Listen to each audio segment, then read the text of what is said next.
Good morning, happy Sunday. Michael, we love you, man. You can host, brother. You're great. Welcome. You may not be familiar with me. I actually run the Eastlake North campus in Baldivis. Sometimes we joke, and this is actually the Rock South campus. But it's because we just love one another, and I just love this church, and I'm so grateful to be here. I've been taking some sneaky photos to send back to my team to be like, hey, we can do things better. And Lee, Josh, I just am very grateful. I love you guys. So I came across a story recently. I was reading a book by a guy called Bob Goff. He writes this book called Everybody Always. And if you're not familiar with Bob, he's a very inspiring guy, lawyer by trade, and is the honorary consul to Uganda, to a country in Africa. And anyway, he's in Africa, and he realizes there's a deep injustice occurring where children are being abducted. And they're being abducted because in Uganda, there's a practice called witch doctoring. And witch doctors are people that believe that children's flesh has magical properties. And if they can sacrifice these children, they can gain some magic powers. And so what ends up happening is witch doctors abduct children from their villages. And Bob finds out about this, and he just thinks this is the most atrocious thing ever. This is inherently evil. And so he does a bunch of research. And because he's a lawyer, he's able to build some really strong cases and finds a judge who is finally willing to confront these witch doctors. Because basically, it's a very scary thing. If you've grown up in a world where you've got people that abduct children and they're quite evil, you don't want to confront these people. But Bob doesn't care. So he's like, I'm just going to come in and we're going to execute justice. And so ends up finding the lead witch doctor, this guy called Kabi, and basically takes him through the court of law and puts him in prison. Absolutely incredible. But that's a great story. But what blows my mind is what happens next. So Bob has now put the lead witch doctor in prison. And instead of celebrating the fact that he's imprisoned a guy, he goes and meets with other witch doctors. And he asks them a profound question. He asks them, what do you need? Now, I don't know about you, but when I encounter somebody that is doing inherent evil, my first question is, what do you need? That's not what's in my mind. But that's what Bob asks. And he starts talking to the witch doctors, and it turns out that a lot of them, what they really need and want is actually an education. For many of them, they were abducted themselves when they were kids, and they were kind of forced into this life of witch doctoring. They didn't really have any choice. And so they would love the opportunity to learn something. So Bob says, great, we can start a school. So Bob starts a school where he teaches these witch doctors how to read and write, and he uses 2 books to do it. The first book is the Bible, and the second book is his own book, which is Love Does, which is basically how to live out the radical love of Jesus in the everyday world. Slowly but surely, these witch doctors learn to read and write. They uncover the incredible majesty and wonder and truth of Jesus. Many of them give their lives to Jesus, and they tell the other witch doctors, y'all think we had power when we were doing the child sacrifice thing? Wait till you experience this Jesus guy. And they invite all of their witch doctor friends to encounter the radical love and grace and power of the God of the universe. But as I'm reading this story, I'm thinking, what on earth is going on in someone's thinking, worldview, vision, that instead of condemning a group of people for decisions, they would ask the question, what do you need? And I think this quote from Bob is going to help all of us understand what that mindset is. This is what he says. I think Jesus meant something different when he said enemies. He meant we should love the people we don't understand, the ones we disagree with, the ones who are flat wrong about more than a couple of things. I have plenty of these people in my life, and my bet is you do too. There is a reality for you and for me that there are people in our world that we disagree with. Maybe in the way that they think, in the way that they speak, in the way that they act. And my goal for the little bit of time that we've got left together today is that all of us will be able to leave knowing something hopefully helpful and hopefully true, and that is simply this. Knowing Jesus allows us to truly know people. Knowing Jesus allows us to truly know people. For any of you that are new with us, maybe this is your first Sunday, you got invited by somebody. We're in a series at the moment on the book of 2 Corinthians, which was a letter written by a guy called Paul to a group of believers of Jesus and his teachings in a city called Corinth. I've actually been to Corinth. You can go there now. The ruins are still there. It's a very fascinating space. But really what's beautiful about the city of Corinth is that it's kind of a mess. And they're basically wrestling as a city with a few things. The first one they're really wrestling with is just deep moral issues. Like people are doing immoral things all the time. You think our current cultural climate is bad, you go read 2 Corinthians, you've got a study guide, you can go and do it. you'll uncover some moral issues you didn't even know existed. Okay, they've got some moral issues. They've got some social division. People are trying to draw lines between race, between creed, between belief systems, and they're trying to say you over there and us over here. And they've got a deep wrestle with material possessions, where they're trying to judge one another as to how much or how little each one another has. So what I'm trying to say is this letter really has very little to do with our world today. It's a joke, because we're dealing with all three. And I know we're dealing with all three, okay? Because on my drive in this morning, all right, I noticed that you guys have got a similar LCPD stat to us. Okay, what's LCPD? It's Land Cruisers per driveway. And I noticed yours is almost as high as ours, okay? We're still winning, but you guys are pretty high up there. We judge one another all the time by our material possessions. And our job today is going to be from 2 Corinthians chapter 5. Now, it's a really big chapter and it touches on a lot of different themes. And we're actually only going to tackle 2 verses from this chapter because there's so much in there. I encourage you, have got your study guide there. You can go during your week and you can uncover the rest of the beautiful truth that's in here. But there's only going to be 2 verses today and you'll find out why soon. They're going to be on the screen behind me so you can read along too. This is what Paul says. He says, "So from now on, we regard no one from a worldly point of view. Though we once regarded Christ in this way, we do so no longer. Therefore, if anyone is in Christ, the new creation has come. The old has gone, and the new is here."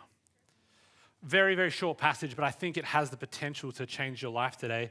A very simple plan for the rest of today. Basically, what I want to talk to you about is what judgmentalism is, why we judge one another, how Jesus grants us a new vision, how he grants us a new identity, and how that identity then leads us to a brand new purpose. And so with that all in mind, let's start with the logical beginning, which is, what is judgmentalism? I mean, judgmentalism at its simplest is simply we are assigning ultimate value or worth to another human being based on a subjective experience of their life. We are viewing them through a distorted lens that says, you are not living up to my expectations for you. Now, judgmentalism is a problem because effectively we are reducing people to their actions. And in our cultural moment right now, this is very difficult because we've got this thing called Instagram or Facebook. And we think it's like a social media platform for us to connect with one another, but all it is really is a judgmentalism platform where we look at other people's lives going, I wonder why they did that. I wonder why they bought that. I wonder why they said it that way. I caught my wife and I confession, okay, we did this the other night. We were looking at someone's Instagram feed and we're like, can you believe the way that they're living? And then like literally, I'm like, hang on, I'm a pastor. I can't be judging people. I'm preaching on judgmentalism on Sunday. But don't tell me that you haven't done it. Okay, I know you. You've been looking at Josh and Lee's Instagram. I've seen it. Some of you all right now, you're like, Josh is where? In which row of which stadium? For anyone that doesn't know, Josh sat row 5 of the NBA last night, and I'm personally jealous. So judgmentalism ultimately at its core is assigning ultimate value to another human being based on a subjective understanding of what their life is actually like. Now, why that matters, okay, is because judgmentalism changes the way that we view the world. And when we judge others, ultimately, what we're doing is trying to understand who we are. So why are we judging others? It's because we're insecure. We judge others because we don't know who we are or why we're here. And our belief system is, instead of trying to tackle the deep-seated issue in my own existential crisis, I'll cast shade on someone else to make myself feel a little bit better about my lack of own understanding. Instead of dealing with my own desires and needs and frustrations, I'll judge someone else for the decisions they're making so I don't have to deal with my own existential crisis. Because we're all asking ultimately, why are we here? Does any of this matter? Is there any point behind any decision? And we judge others because we're too afraid to answer that question for ourselves. And this is why I find Jesus to be so compelling, because it's unlike any other narrative you will ever hear in your life. Because Jesus doesn't say, stop judging people. It's much more profound. Jesus actually grants humanity a new vision of what reality might look like. He doesn't just say change your behavior. He grants us a new vision. And what is that new vision? It is to shift our mindset from the proximal, from what is close to me, from my personal needs, my personal family, my personal desires, my personal finances. And he grants us a vision that extends from now until all eternity. And so now when I'm dealing with another human being, I'm not dealing with somebody that frustrates me. I'm dealing with somebody who has been built for eternity. This is a human being that has got an eternal existential need and desire that I could possibly help fulfill. So instead of seeing somebody as a minor inconvenience to my day-to-day life, I can encounter somebody in light of all eternity. Paul says it in the text, the way that he talks about it is when someone meets Jesus, when they are encountered by the radical love of Jesus, the old has passed away. Now, what do I mean by this, okay? Jesus is not an addition to our lives. Many of us think that Jesus basically is like a framework or a moral framework or value system for how to deal with the world. So you have your life, and then you apply Jesus to the top, and then you view the world through Jesus. This is simply not true. An illustration may help you here. A couple of months ago, I've got a friend of mine I was on a trip with who absolutely loves Apple products. He is obsessed. And he's selling me the Apple Vision Pro. He's like, brother, the Apple Vision Pro will change your life. I'm like, I'm not convinced it will, but he booked me in for a demo of the Apple Vision Pro. And now, can I just say, it's free to do the demo. And if you want to do it, it's a fun time, okay? So what is Apple Vision Pro? It's these goggles that you put over your face, right? You look like a total fool, but it's very fun. You get these goggles, and inside the goggles are these like screens. And at the same time, there's cameras. So what happens is you're looking out at the world as you know it, and you can see it, but then the Apple Vision Pro starts putting things into the world. So like I could be looking at that chair, I could put like an object on that chair, and then I could look over there, and then when I come back, the object's still on the chair. They call it augmented reality. This idea that something sits on top of what was already there. But what happens with Apple Vision Pro, right? You start getting more and more stuff in your vision, and slowly but surely obscures what's actually happening in the real world. Now, why do I tell you this? Because this is what people think Christianity is, right? I'm going to look at something through a filter that's like, at the core, I really don't like this person. They're annoying. They're frustrating. But you know what? Jesus told me to love them. So I'm going to grit my teeth. And I'm just going to love this guy. So you know what, Daryl? I love you so much, Daryl. I'm so glad that you're here with me today. It's painful. It's like the most unattractive thing ever. Come to Jesus. He'll force you to love people you don't like. It's like not a great sales pitch, right? It's like, trust me, my life's so much better than now. It's so much better, Daryl. Come to Jesus. You'll love it, really. But this is what Christians think we need to do. We just force ourselves to love people, and we put it as like a weird augmented reality. That's not what Christianity is. What Christianity is Jesus granting you brand new vision for an individual that you might encounter. That actually this individual I'm encountering is not somebody that I have to force myself to love. This is somebody who was built for eternity, who was ordained with the very image of God, that has had life breathed into them by the God of the universe, who was so valuable to God that he sacrificed his one and only son for their shortcomings. So instead of me thinking of this person as an inconvenience to my small proximal life, I am invited into a vision for an eternal being made in the image of God who has infinite value because it took the very life of God to pay the price to bring them from death to life. Yeah, that's great. And so what do you do with this? I think it should change some aspects of your life. I just want to ask you a very telling question. How do you treat people that frustrate, annoy, or maybe make you feel a little bit angry?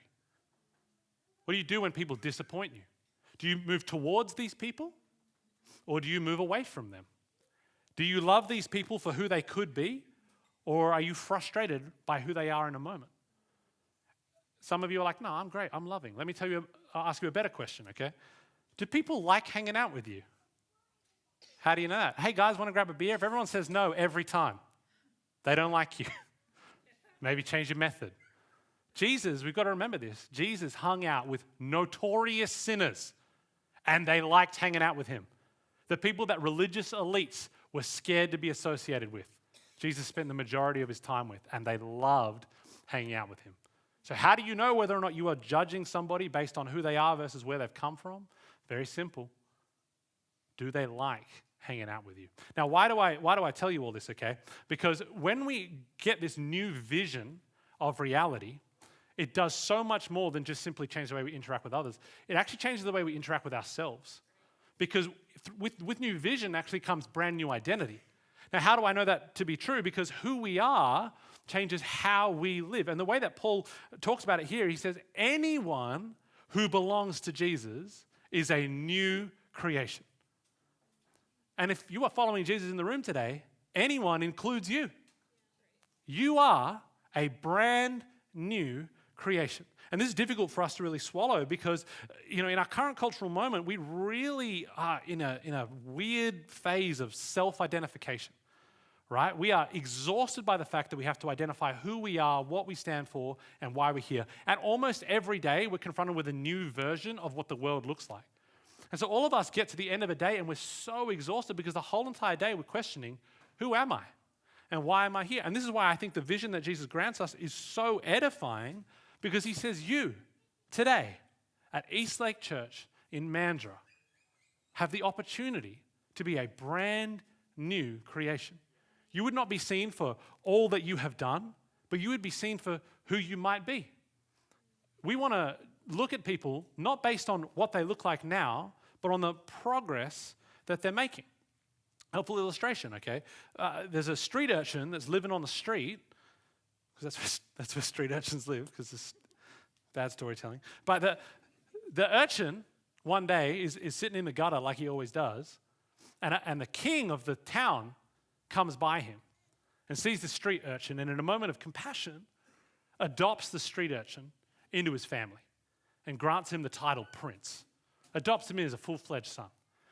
Now, the moment that he is adopted into the family, he has the identity of an adopted son and the royal reality of being a prince. But he still walks, talks, and acts like a street urchin. And if anyone were to see him in that moment of adoption, they would go, wow, that street urchin is not at all like a prince. But the beauty of it is that as he lives out this new identity, he starts learning about what it looks like to be a prince. You got to stand up straight. You got to put your shoulders back. Hey, you got to dress a little different because you're trying to set the tone for what our city looks like. Hey, you got to live a little different because you're trying to inspire the people around you to live to a bigger calling. And slowly but surely, the street urchin starts living out the behaviors of his original identity. Now, why do I tell you this? Because many Christians judge people based on how they are living versus how they were living. Right? Many of us are like, well, man, that behavior really not good. If only they were a bit more like Jesus. But we're forgetting about the fact that, they were much further down the road a month ago, 6 months ago, a year ago, a decade ago. We've got a guy on our band who the other day was up in the top car park. He was having a couple of chuffs, and one of our concerned team members came to me and said, hey, I don't know if you know, but the keyboard player is smoking cigarettes in the top. I said, cigarettes? Really? She said, yeah. I was like, and only cigarettes? She was like, only cigarettes. I was like, thank God. He has come a long way. Many of us are judging people based on what their current behavior looks like instead of seeing where they've come from. The worst part is some Christians, okay, and I say this to you in love, execute that same judgmentalism to people that are still street urchins. You say the street urchin, why are you living like a street urchin? It's like, what do you mean? I don't know any different. This is who I am. And instead of actually seeing this person as an adopted son and daughter of the risen King of the universe, we judge them based on their outward appearance. We judge them based on an immediate moment. We take a subjective view of their life and assign ultimate value. Now, that's extremely damaging. And so I just want to ask you a couple of telling questions. Are you looking at people with the identity that this person has the potential to be a loved son or daughter of the risen King of the universe? Or are you looking at them through a moral framework that is subjective, that says you don't line up with what I think, what I believe, or what I value? Because you go back to the life of Jesus and he spends the majority of his time with people that would not feel welcome in most churches. And that's why I love Eastlake, because it says, come as you are. And that's actually what this church is like. Come as you are.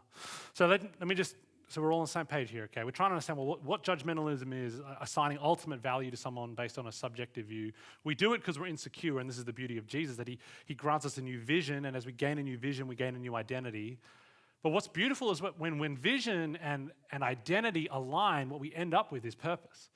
And this is what's so beautiful about the reality that Jesus invites us to, is this alignment of vision and identity gives us a purpose that is significantly greater and larger than anything we can truly comprehend. What do I mean by this? Well, in the text, Paul says this. He says, regard no one according to the flesh. No one. Now, some of you might be interested. What do you mean when you say no one? Do you mean even Daryl, my neighbor, who I really disagree with? I mean even Daryl, your neighbor, who you really disagree with. Judge no one according to their outward appearance. Why? Because now we've got a much bigger purpose. Our purpose in life is not to see people aligned to a moral framework or even a political viewpoint or even a movement identity. Our role and our purpose is to love people in such a way that they would see themselves as loved sons and daughters of the risen King of the universe. The level of dignity required to grant someone that you don't understand, that you don't really comprehend, that maybe you disagree with, to actually treat that person as though they are a loved son or daughter of the risen King of the universe, that requires a humility that is beyond human understanding. Now, why do I tell you this? Because many of us view our neighbors as competitors. This is the problem with judgmentalism, right? We're looking at other people's lifestyles, we're looking at other people's financial situations, we're looking at other people's moral decisions, and essentially we're saying, how do I stack up against you? Am I keeping up or am I a little bit behind?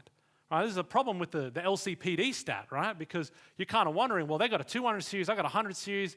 You know, is he in debt for that? Or do you reckon he paid cash? Like, we judge one another because ultimately we've lost sight of our purpose, our identity. And this is very difficult in our cultural moment because effectively what we are taught from when we are born is to live a good life. It's almost like this karmic thing of like try to balance out the bad in your life with some good. If you can do some good in the world, that's great. But ultimately the script that we're given is go to school, get a good education, get a good job, get a good house, have a good family, and then have a good super so you can have a good retirement. And that is so boring. I mean, what a boring existence. That you would just go, I'm just going to settle for a good, typical, standard life. Think about Lord of the Rings, right? This is Frodo. Frodo's like living in Hobbiton, bro. Doing hobbity things. Eating lots of food. Breakfast, second breakfast, 11s, smoking a pipe. Drinking ale. This is an Australian dream. Probably drove a Land Cruiser. And one day, Gandalf comes to the Shire. And he says, Frodo, would you give up this small hobbity life for a grand adventure of vision, of excitement, of risk, of peril, but of great impact upon Middle-earth? And Frodo decides to leave the safety of the Shire to live an atypical hobbit life. What's Frodo got to do? Frodo's got to take the ring of all power to the fires of Mount Doom and throw it in a volcano so that evil is conquered once and for all. And many of us treat Christianity the same way. It's like, oh man, I've really got to summit this mountain of loving my neighbor. You don't live next door to Daryl, Cochrane. You don't know what it's like. Jesus is not asking us to take the ring to Mordor. He's simply asking us to be present at IGA this Sunday when we're buying our groceries and to give dignity to the human being that we are interacting with. How do I know this to be true? Well, in my younger years, I was very involved in youth ministry, and every Friday night, we would go to our local IGA to get a bunch of snacks before debrief, and there was a group of about 5 or 6 of us that would go, and we would have a conversation with the fruit and veg guy every Friday night. Same guy. We had a bit of a connection with him because we went to school together. And he was violently opposed to Christianity, okay? And when I say violently opposed, I mean violently opposed. He's like, I'll fight you if you talk to me about Jesus. Very, very angry about the whole Jesus thing. And we're like, well, we think he's great, so we're going to keep talking to you about him a little bit. But over the next 6 months, we just would chat with him every Friday night, and we would just kind of get to know him a little bit. And after 6 months, he finally bit, and he was like, hey, can you invite me to church, please? Can I come with you? And we're like, great, come along, brother. Anyway, after a few more months of exploring faith, encounters the radical love of Jesus, gives his life over to God, gets baptized. The guy is now a pastor in this city. Now, this has nothing to do with us. We just simply love this guy. When it all happened, we kind of asked him, he was like, well, what was it? Because you went from like violently opposed to like, can you take me to church? Like, this is an interesting trajectory. And what he communicated to us was like, he had never seen a group of people that just literally wanted to get to know him with no judgmental. No one spoke down to him about his behaviors. No one spoke down to him about his decisions or about his religious views or about how he viewed different things. We were just happy to talk to him. And he said he'd never encountered a community like that before. Now that's the invitation on the table. Okay, we don't have to take the ring to mortal. We've simply got to be present with the people that God has put in our lives. Instead of seeing your boss as like a frustrating boss who doesn't know what they're doing, you're like, this is a human being made in the image of God who has got great potential for an eternal destiny. And they're frustrating me for sure, but am I viewing them in the large scale view of who they could be? Now, why do I tell you this, okay? Because I want to ask you a very poignant question, and that's simply this. Is your life any different to the average Australians? What is currently different about your life compared to an average Australian? Let's look at your finances. If someone were to compare your budget to your neighbor Daryl's, how different would they really be? Are you sacrificing and leveraging your finance for people to understand the radical love and grace of Jesus? Are you sacrificing your own finance for the eternal privileges of other people? Or are you using that finance for yourself to build a good life that feels comfortable? What does your calendar look like? Does it look any different to your neighbors? Or is it just like everyone else's? It's kind of just spent on normal good things and I go to church on Sundays. Or are you living out the radical invitation to a purpose that says my role is to grant eternal dignity to a human being who may have never felt love, who may have never felt that kind of grace or that kind of compassion in their life before? Or is your life like any other typical Australians? Now, how do you live that out? Because you've got an identity as a loved child. So instead of viewing somebody as a competitor, you simply view them as who God made them to be, which is your brother or sister who has a great potential in their lives. Now, many of you in the room, you're smart people. I can see it in your eyes, okay? And you're saying, Alistair, I feel like I can know people without Jesus because I've got good EQ. And I'll say, okay, I have nothing against good emotional intelligence, okay? It's a good thing. A lot of Christians in the room, I say this in love, you got bad emotional intelligence, and as a result, you've annoyed a lot of people. There's nothing wrong with good emotional intelligence, but what emotional intelligence ultimately does is tell us about people, but it doesn't allow us to truly know them. Because emotional intelligence gives us information around the character, but not the actual character. I can tell you a lot of information about Michael Jordan, but I have never once sat down for a meal with Michael Jordan and can tell you any one thing about what his character is like. Because knowing somebody is very different to knowing about somebody.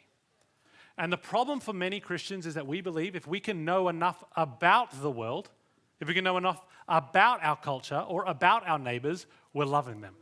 And that's simply not true.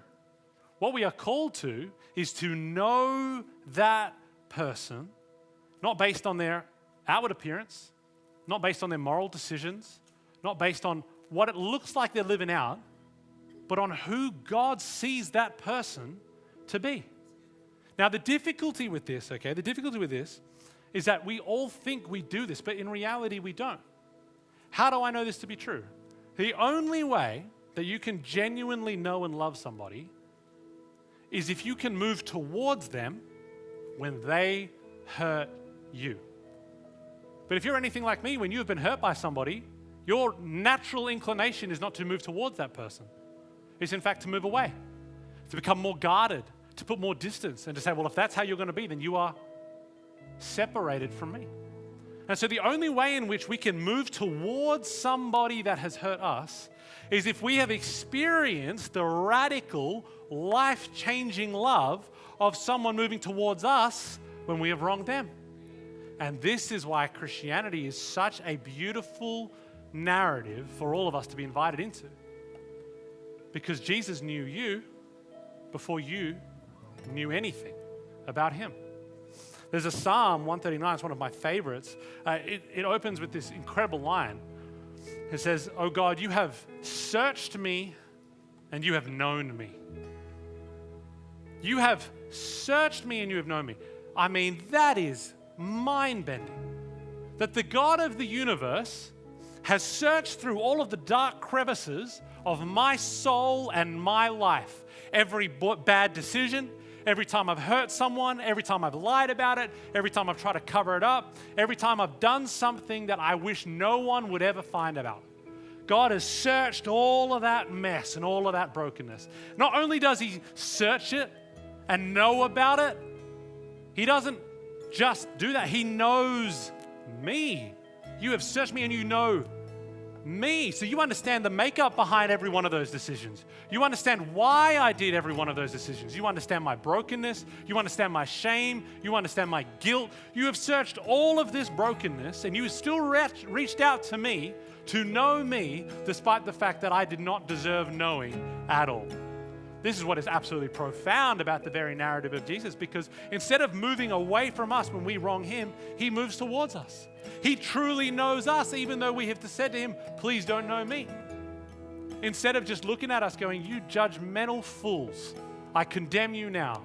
He puts on a body, descends from a throne in heaven, and lives a life that you and I never could, grows up in total anonymity. And then in 3 years, alters the entire trajectory of human history for a bunch of people that didn't want him. He put himself in the body of a baby and put himself in the hands of people who had only ever betrayed God. You see the amount of dignity that God grants to a bunch of human beings that have done nothing but offend him? That is profound. Instead of leaving us with a small vision for our lives, he invites us in to the greatest vision ever known, that we would have a place in the story that is altering the trajectory of human history.